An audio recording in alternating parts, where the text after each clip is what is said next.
दशकम् 72 अक्रूरागमनम् कंसोदनारदगिरा व्रजवासिनं त्वाम् आगम्यदेन विदय सदुरादिनेयम् आसूयकार्मुगमगच्छलतो भवन्तम् आनेतुमेन मयिनो दगिनादजागिम्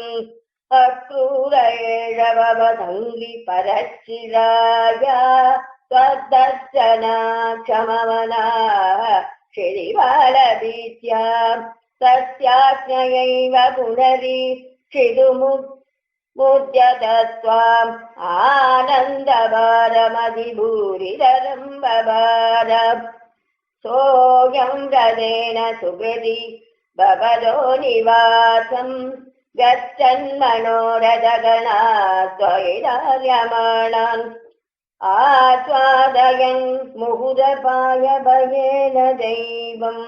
सम्भ्रातयन् वदिन किञ्चिदपि व्यजानात्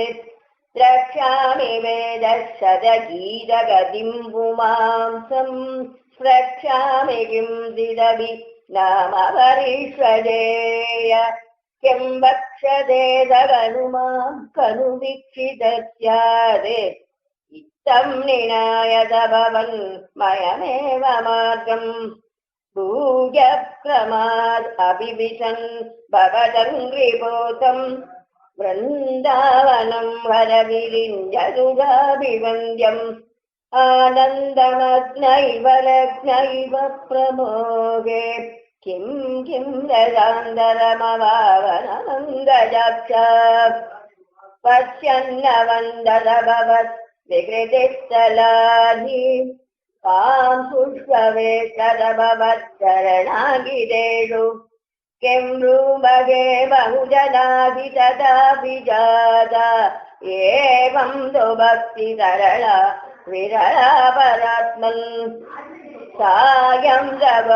भवनानि भवच्चरित्रगीतामृतप्रसृत कर्णरसायनानि पश्यन् प्रमोदसविदेव विक्किलोक्यमानो गच्छन् भवद्भवन सन्निधिमन्वयाति तावद्ददश्च पशुदोहविलोकलोलम् भक्तोदमागतिमिव प्रतिपालयन्तम् भूमन् भवन्तमयम् अग्रजवन्दमन्दर् ब्रह्मानुभूतिरथ सिन्धुविबोधमन्दम् सायन्दनाप्लव विशेष विविक्तगात्रौ दौपीडनीलरुचिरा वरलाभनीयौ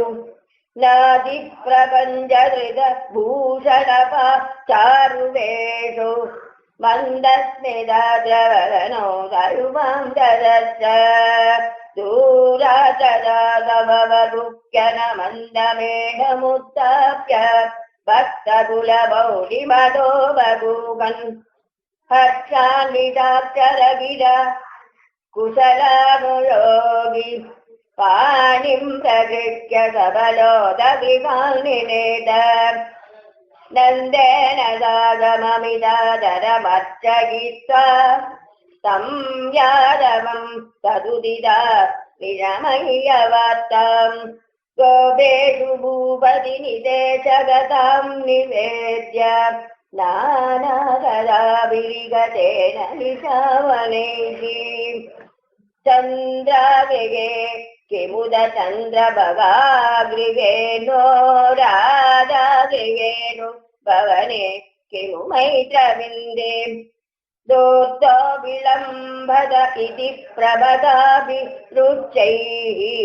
आसङ्गितो निधिमरुल् पुरनादपायाः ॐ श्री अक्रूरप्रियने नमः सर्वत्र गोविन्दनाम सङ्कीर्तनं गोविन्द गोविन्द।